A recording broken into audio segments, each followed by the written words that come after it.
madaxweynaha dowlad goboleedka Galmudug ayaa maanta soo gaaray magaalada Muqdisho. Madaxweyne Axmed Ducaale Geela Xaaf waxaa garoonka aadan cad ee magaalada Muqdisho ku soo dhaweeyay qaar ka mid ah xubnaha golaha wasiirada dowlad goboleedka Galmudug, xildhibaano, siyaasiyiin, waxgarad, qaybaha kala duwan ee bulshada Soomaaliyeed. madaxweynaha ayaa markii uu ka soo degay garoonka waxa uu gacan qaaday mas'uuliyiintii soo dhaweysay isagoona uga mahadnaqay qaabkii diiran ay u soo dhaweeyeen. madaxweyne Axmed Ducaale Geela Xaaf oo la hadlay TV-ga dowlad goboleedka Galmudug waxa uu ugu horeen u mahadceliyay shaqaalaha howlwadeenada maamulka TV-ga dowlad goboleedka Galmudug isagoona bogaadin iyo hambalyo u jeediyay. maanta waa maalin maaragtay khayr leh insha Allah oo markii ugu horeysay oo si live aan uga hadlo TV-ga Galmudug aad iyo aad baan maaragtay hambalyo iyo bogaadin ugu diray shaqaalaha iyo maamulka ka shaqeeya.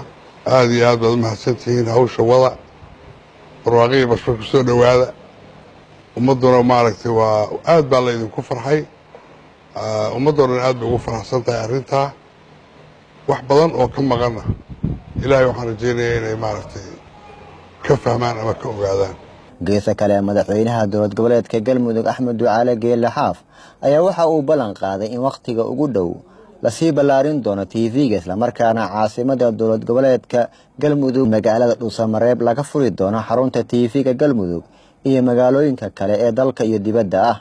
aad waxaan ugu dadaalaynaa inaan TV-ga uu weynaado balaarto caasimada Dhuusamareeb waan ka furi doonaa meelo kale oo hadda London waan ka furan yahay Dhuusamareeb waan ka furaynaa Muqdishona waaba yaalaa meelo badan oo dalka Soomaaliya iyo dibaddiisana inaan maaragtay ku baahino ayaan rajooyin ka qabnaa.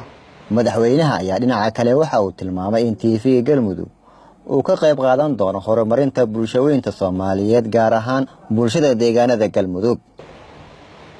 insha Allah wuxuu noqon doonaa wax badan ka geysan doona wacyiga iyo wacyigelinta iyo baraarujinta dadka Soomaaliyeed iyo Galmudug gaar ahaan.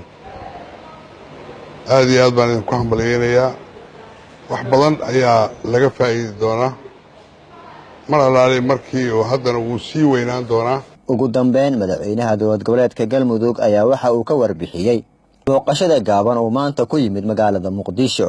anuu halkan xamar waxaan u imid shaqo yar oo gaaban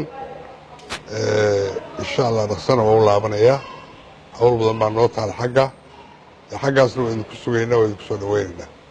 aad iyo aad baa mahadsantihiin. asalaamu calaykum waraxmatullaahi wabarakaatu.